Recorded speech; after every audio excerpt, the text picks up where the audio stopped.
ตเนาะไปเกี่ยวกับการสอบเรียนมสองมสี่แห่งยุทธศาสตร์บ้านเมืองรับเสร็จช่วงวันที่28เดือน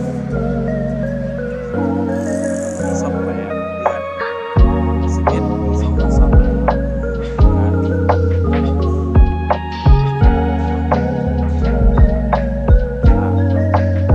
ับการสร้างโรงเรียนมสองมสี่สร้างประมาณนี้เนาะขอเอาเรียน